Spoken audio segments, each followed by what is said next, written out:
I have been continuously surprised at the level of codependency that I was operating from for my whole life. You have like set up this pattern where you completely abandon yourself unconsciously and make it about the other person because you believe on an unconscious level that that is the way that you will get love, connection, and ultimately survive. Welcome to Reclaiming Consciousness. I'm Elise Bassine, trauma and breathwork expert and creator of the Metamorphosis Method, the only methodology bridging the gap between spiritual healing and clinical trauma work. For many years, our consciousness has been hijacked by societal and cultural programming, religion, the media, and familial and ancestral trauma. In this podcast, you'll discover my unique perspective on trauma healing and how it is the gateway to fully reclaiming your consciousness. You'll hear stories and teachings that expand your mind as you discover how every relationship challenge, business block, or limiting pattern is an invitation to reclaim the parts of your consciousness you unknowingly gave away. Get ready to go deep. Now let's dive in. Hi, everyone. Welcome back to the show. So this week it's just me. And I wanted to talk about a couple topics that I feel like have been really alive for me, really alive for my clients, and really reflective of like the energy that we're feeling right now in the collective in terms of the way that we're shifting. So especially those of us who have been doing the deeper work for a long time, one of them I always talk about is, I don't know if you guys have noticed this, but I talk to everybody about this all the time, which is that it feels very hard to schedule things in advance. It feels like in the moment is the best way to do things. And so much of what's been happening for me lately is like, I can't really make plans that far ahead. And if I do, they might have to be canceled. And it's just, to me, a reflection of these different energies that we're in. The Uranus and Gemini, the changes of like all these planets going into Aries, like we're operating in a very different energy now. And there's also like the whole human design thing that is supposed to happen in 2027, where there's this big shift in human design. There's like these different energies that we operate from. And we have been operating in the cross of planning for the last, 300 or 400 years or something.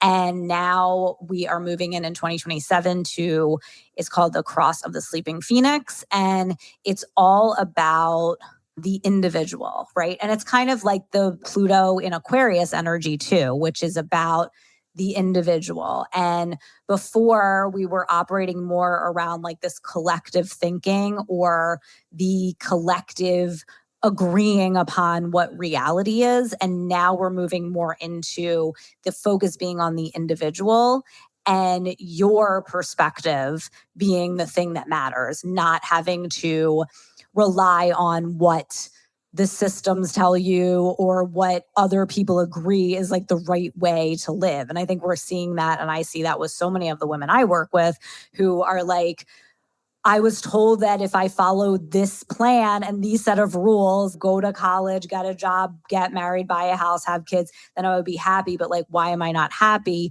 Or they're having this internal conflict between being the version of themselves that they created to get love, right? That they created to get their needs met. And then the version of themselves that is authentic, that they are really feeling called to be. And this conflict between those two versions of themselves, and it's like this feeling like you have to break out of this version of you that no longer feels authentic and step into this version of you that you're meant to be, even though it's super scary and the old version feels comfortable and that there's certain things that you can rely on around that. It still feels suffocating and it feels like it's not you anymore, So I think that is one of the biggest like energies we're feeling right now. But there are a few things I wanted to talk about kind of within that I see coming up. And one of them is really around codependency. And, I don't use this word very often because I feel like whenever there's a word that is like so in the vernacular of the collective or like in the healing space, I feel like it ends up being misused or misinterpreted and people don't actually know what it means or they oversimplify it. So I refrain from using it a lot for that reason.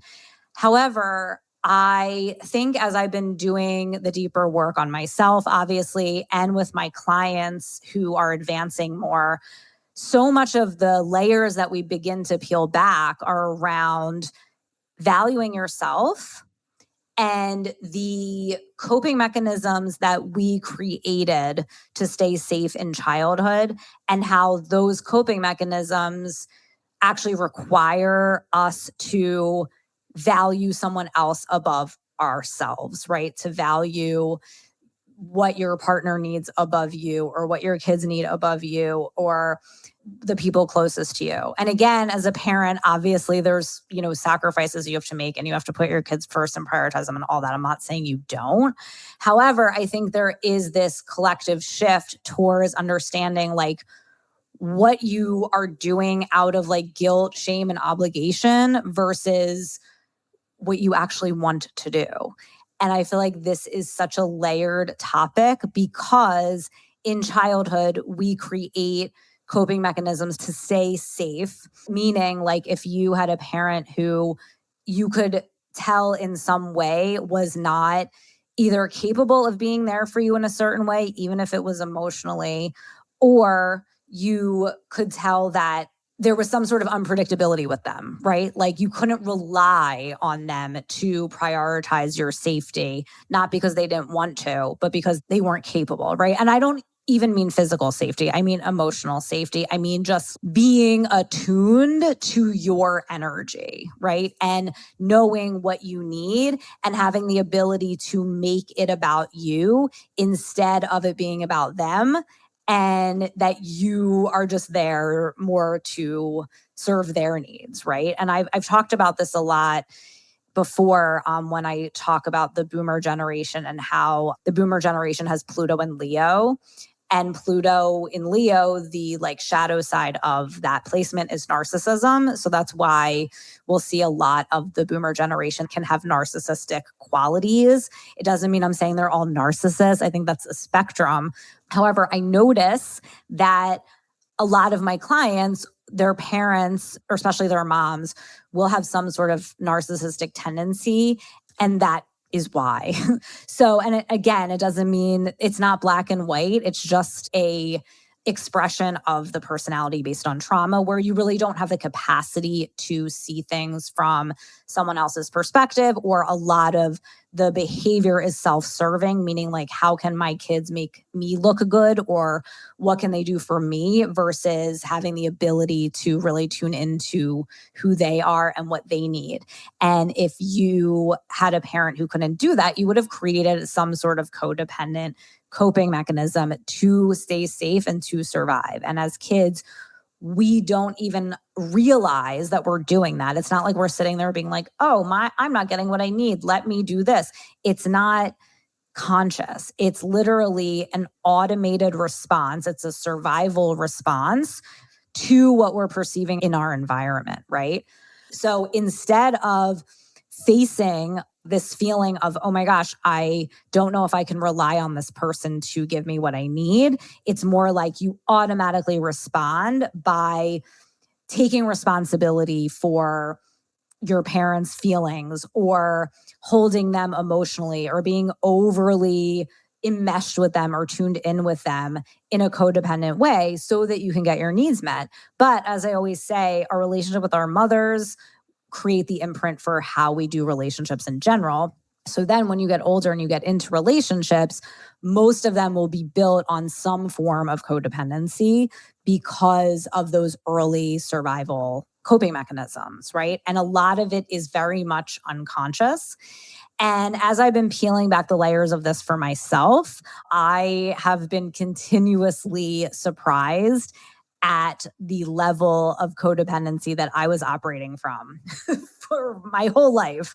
And I'll probably do a whole other episode about this. And I have to, I want to be respectful of my husband, but we are currently separated. And that is something that I knew needed to happen in order to dismantle a lot of these patterns. And now that I've had the ability to do that, it is something that I'm continuously surprised by as to how deep it goes. And my clients who have been going into the depths too in their own relationships and peeling back the layers of why they feel the way that they feel, why certain things in their relationship aren't working for them. Ultimately, we get to the way that they're like abandoning themselves, but it's usually because of some form of codependency. So before I go on, I just want to say, I've been processing this separation with my husband for a while, but obviously I want to respect him and honor him and not share anything that he wouldn't want me to share. So everything I share, I just want to share from my own perspective and what it means for me and my process, because I find that it's so helpful to share my process so that you all learn from it and it helps me to articulate it for you as well. So I'm going to do everything through that lens. And also, I have clients that I've been working with for a really long time that I'm walking through this really deep unraveling of these deeper patterns. And I'm just seeing all of these parallels and similarities across the board. One of the things I'm recognizing is that these layers of codependency and enmeshment and these patterns are largely unconscious, right? So it's not like there would be any sort of thought around it. It's more like this energetic kind of bind that you create with somebody that you then, in a lot of ways, don't even understand the difference between their feelings and your feelings. And this is something that I've been peeling back the layers on for myself for a long time. And it still comes up all the time because when you're super empathetic and sensitive and you can feel other people's feelings because of your upbringing, but because it's just like your natural ability and your natural gifts, what happens is it's easier to just like know what your partner is feeling, for example. But then in your mind, you don't even discern between like, well, is that how I feel or is that how they feel? And then you end up making decisions and taking actions thinking that that's like how you feel or how you're seeing it, but really it might not be. It might just be the enmeshment with you and that person. So hopefully that's making sense. And that's something that I've been really tuning into in my own relationship. But the other piece of this too is like what I've noticed for myself and my clients who, have done the certification and I'm helping them build their businesses and they're similar to me in a lot of ways. They will notice this too, which is that when you heal these deeper patterns of codependency, people pleasing, enmeshment, they actually turn into a superpower, right? Because you get to take those abilities that you created based on trauma and use them to help people and use them to be able to see what's going on with somebody else and walk them through a journey. And you also have the ability to hold a really safe space for people. And I think that once you realize that the trauma can be alchemized into something that will be like really helpful for people and for you as well, then there's like such a power in that and it's alchemy. So I just wanted to add that too, because it's something I'm finding more and more that it's like, oh, well, the reason why I'm able to hold such a safe space for my clients is because I've been hyper tuned in to like my mom my whole life as a safety mechanism. But now it's literally like I can feel what everyone else is feeling and I have no judgment around it because I've just been doing it my whole life. And it's just so easy for me, And for me, like one of the coping mechanisms around my mom was she was like very unpredictable. So I was always trying to like create calm, like in my energy. I was always trying to create a calm and safe space. But now that's like what I do for people, and it allows people to open up really quickly. But it started as a coping mechanism. Before I go any further with this, I really just want to define codependency and, just kind of like what the general meaning of it is, but also the deeper layers of it that I see and how I define it. Traditionally, like if you look up what codependency is, you're probably going to see something like when your feelings of being safe or your feelings of well-being are dependent on someone else's feelings, right? So meaning that you can't be okay unless someone else is okay, or you are enmeshed with someone and you can't tell the difference between your feelings and their feelings, or you make someone else's feelings more important than your own, right? Which is all true. However, as I've done this deeper work, like I said, with myself and my clients who've been with me for a long time who are going really deep, I've discovered there are many more deeper, subtler layers of this that are purely energetic because they started when we were so young that we didn't have words or cognitive thoughts to be able to be aware of it, right? So much of it is going on in the subconscious, right? So a lot of it is not something that you would notice.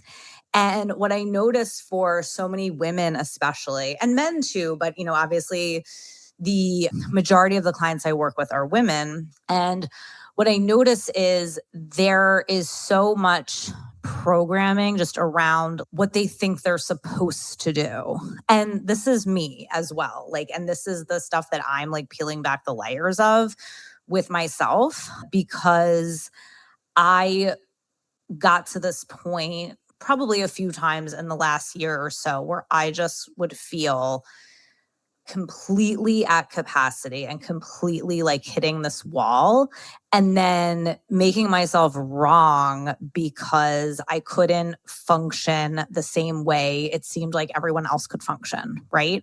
And for me, it would come up specifically around being a mom, because I don't enjoy doing some of the stuff that I perceive other moms to enjoy doing or to prioritize, right? Like going to my kids' baseball games or doing a bunch of activities on the weekends to spend time with my kids or whatever.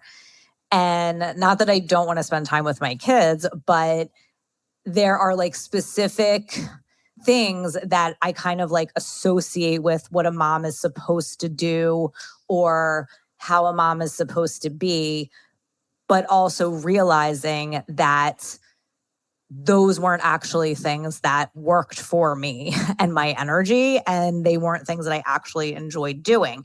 However, I didn't know that fully because I couldn't tell the difference between my feelings and what I truly felt versus my kids' feelings versus what was programmed into me about what it meant to be a mom and a wife, and the fact that I even had choice in that, and I think that's the biggest thing that I see for so many of the women that I work with is it's not even in your conscious awareness that this is something that you could A, have choice around, but B, that might not actually work for you, that you could shift and you could say no, and you could do things in a way that actually works for you and supports your energy and values what you truly need. And I think that this is just a deeper layer of the way that codependency operates and the deeper, just energetic components that is really hard to put words to, right? Because a lot of times I find that for most of my clients, they're operating from some unconscious assumption that they have to do certain things that they don't want to do. And again, there's nuance to this because obviously I'm not saying that as a parent, if you don't want to do something, you just like don't do it and like you leave your kid at school and don't pick them up or something. That's like not what I'm saying. However, I do think there are creative solutions to parenting and to being able to take care of what you truly need and still take care of your kids, because then you are modeling to them what it looks like to honor how you truly feel. And this is something that I've been practicing a lot in the last couple of months, as I've really been just tuning into like, okay, what am I actually feeling right now? And there have been so many times where I just immediately automatically say yes to doing certain things, whether it's like with my kids or events that I'm supposed to go to or whatever it is, because I don't think I have a choice. But then when I actually tune in, it's like, no, this actually isn't going to work for me. This isn't going to work for my energy. And what I've come to notice about myself is that I require a lot of alone time. And I wasn't getting that alone time for decades at this point. And that is what was leading me to hit this capacity and feel like I couldn't go on, or feel like I was like hitting this wall. And I didn't even realize that I needed this alone time and that I wasn't getting it. And I was putting myself in situations where that wasn't even a possibility, but also I didn't think that I was allowed to have that time based on the programming or what I thought it meant to be a mom or be a wife, and like what I thought was required of me in these roles.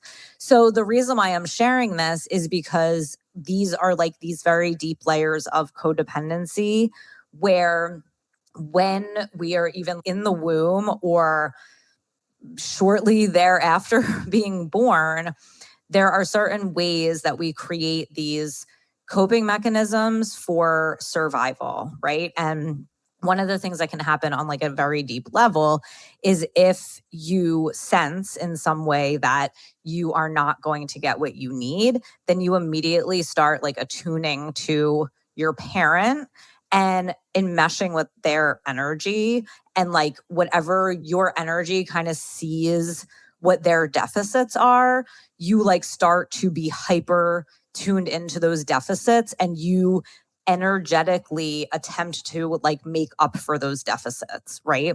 So then your energy like merges with theirs, and then it's very hard to tell the difference between you and them. And then your relationship with your mother will create the blueprint that you have for all other relationships. So then you think a relationship means that you have to be hyper tuned into the other person. You have to hold their feelings for them. You have to be responsible for them. You have to make it about them and do what they want to do, or acquiesce to like their feelings and their desires. And because that's what you learned as a way to survive, and you don't even realize you're doing it. But then what you end up doing is completely ignoring yourself and what you need, what you want, and making it about the other person. But then in turn, you end up feeling depleted, angry, resentful, and thinking like the other person doesn't acknowledge you, or they don't value you, or you're not getting your needs met, or whatever it is. But you have like set up this pattern where you completely abandon yourself unconsciously and make it about the other person, because you believe on an unconscious level that that is the way that you will get love, connection, and ultimately survive in a relationship and in the world in general. And again, this stuff is like largely unconscious, right? Until we bring it to the conscious mind. You know, the other part I think for me that's been challenging is that I've really had to be okay with the fact that my energy does not operate the same way that a lot of people's energy does operate. And like, it's funny because I was like reflecting on when I was a school counselor, all the autistic kids would have noise canceling headphones all the time, right? Because they would get overstimulated. And I have to be wearing noise canceling headphones like all the time. Even like when I am driving in the car with Matt and the kids and we're all together, if we're going anywhere that is longer than a 10-minute ride, like I have to have my headphones in and I can't be in the soup of everyone else's energy. And like I used to really make myself wrong for that. But I get overly sensitive to everyone else's energy. I feel everyone else's energy and I can like clear it and I can do the energy work, but it really just helps me to be like in my own bubble. And then the other thing too that happens for me is I get nauseous and I get vertigo. And I realize that is also from being like overwhelmed by other people's energy.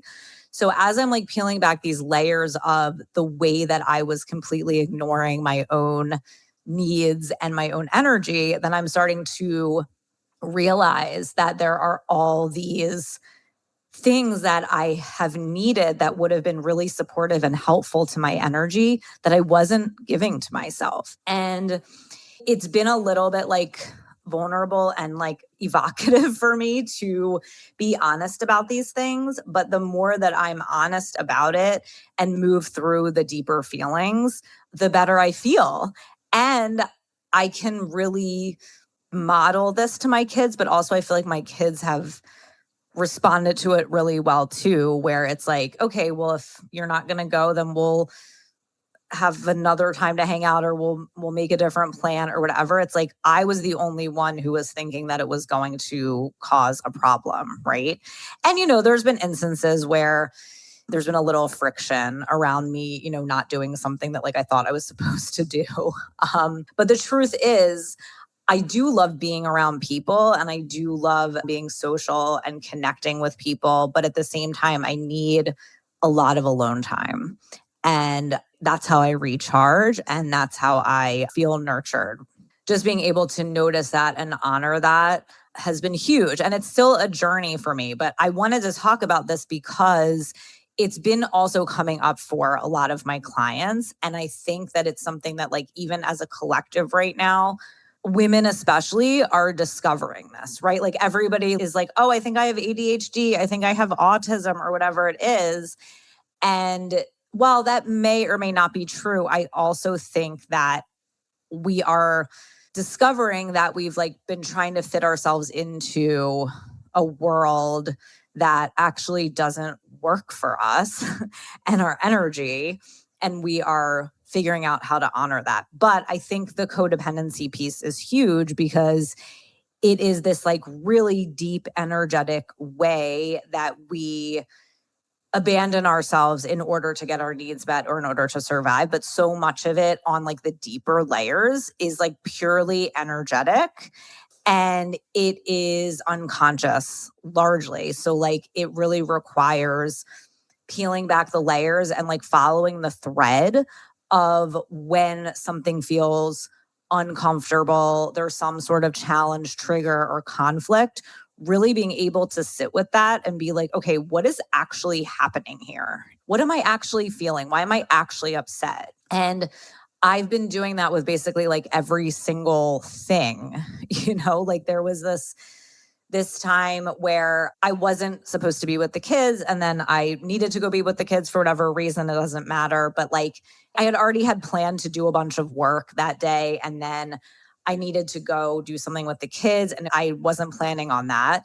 And I went over to the house to be with the kids and I started feeling all this anxiety and like this low level, like irritation kind of.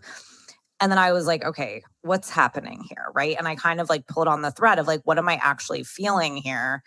And what I came down to was that when I said yes to going to do this thing with the kids that I wasn't planning on, I said yes immediately, purely out of guilt and shame, not even like tuning into what I actually wanted or needed in that moment, because I had planned that day to do things to support myself, my business, and like take care of myself. So then I was like in my mind trying to figure out how I could still fit all that stuff in while still doing this thing I had to do with the kids. And I realized that in that moment, I was purely operating from a place of not being able to understand the difference between my feelings, my kids' feelings, my husband's feelings, and just like this unconscious assumption that I have to do this because this is what a mom does. And if I don't do it, then I'll be a bad mom.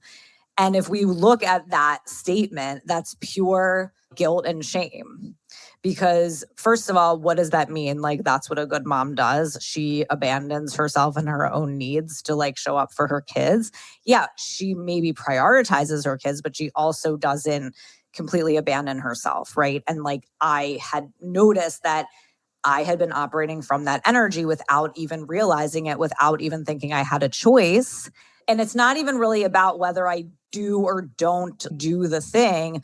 It's more about the energy that I'm like coming from. Like if I would have been able to sit with that and be like, okay, what feels reasonable for me to do right now while still honoring myself and still making sure I have the time to do what I need to do, right? There would be a really different energy there where I would have been coming from a place of valuing myself and my own needs first before I just like automatically say yes to something because that's what I'm like supposed to do, even though it doesn't work for me. That's just like one example of like kind of the threads that I've been pulling on with myself and also with my clients. I wanted to bring this forward and just share with you these deeper layers that come up and how you could potentially just start to pull on these threads for yourself if you find yourself being overly stressed out, overly anxious, which by the way, I just put out a breath work to heal anxiety on my YouTube. So definitely go check that out. Or if you're finding yourself like unmotivated, depressed, or just kind of like repeating the same patterns over and over again, or like resentful or overwhelmed, like hitting your capacity, pull on these threads and be like, why do I feel this way? Where did this come from? Why did I make this decision? What am I really feeling right now? Why do I feel like I have to do this? And like really dig into that stuff to start to figure out like where it's coming from and is it really true? Or are you just operating from a place of like programming or a place of not fully understanding the difference between your feelings and someone else's? And I know for me, that has been a huge thing is not being able to understand the difference between my feelings and someone else's feelings. And once I really started to tease that apart, it was like, whoa, I have been operating from this place of like this deeper layer of codependency that I was not even aware of. So that's pretty much all I wanted to say about that. But I'd love to hear if this pops for you, what comes up. If you have questions, please reach out to me.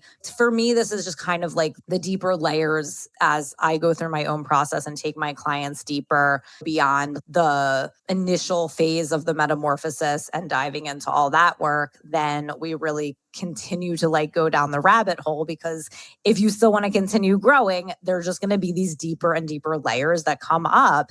And the thing that happens is though, because so many people are like, is it ever over? And like, we're always processing and growing, right? So what I say though is like, if you want to keep growing, yeah, there's still going to be stuff that comes up, but I have gotten so good at moving through the stuff that comes up. It's not like a problem. Like, yeah, I might have emotions come up and I might have to be with them, but being willing to be with them and knowing how to move through your emotions, it literally is like a 5 to 10 minute, maybe 30 minutes at the most. And my clients who have gotten good at it too are the same way. So really just being able to master how to address your feelings and move through them, you just grow so fast once you get good at that. But a lot of times, like we don't even realize that we're having feelings because we've gotten so good at ignoring them or talking ourselves out of them. And that's usually the reason why we stay stuck. So please reach out if you have questions about any of that stuff. I would love to hear from you. If you have questions about the best way to work with me, you can join the Metamorphosis at any time. So reach out to me about that. Also, the certification, the Metamorphosis Method, Breathwork and Trauma certification is starting again in early September. So if you're interested in learning how to apply this work with your clients so they get faster, more tangible, more permanent, more efficient results, and you're able to get to the root of the problem with them much more easily and quickly, then reach out to me and we can chat about that. And you'll be able to facilitate group, private, in-person, and virtual transformational breathwork experiences. So It's the best thing you could do for yourself and your clients. Okay, I will leave it there. Don't forget to check out my YouTube channel, listen to the latest breathwork for anxiety, follow me there. And also don't forget to rate and review the podcast on Apple. And if you do, send me a screenshot and you'll receive a $250 credit to joining anything new in my world. So I'm sending you all so much love. Have a great weekend and I will talk to you soon. Thank you so much for being here. Don't forget to follow the show on Apple or Spotify, leave a review, and share the show with your friends who you know are yearning for this type of content.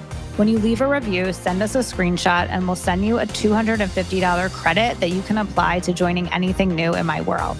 You can stay connected with me by following me on Instagram at Elise_breathes. Make sure you download my Clear Trauma cheat sheet at EliseBreathes.com. See you next time.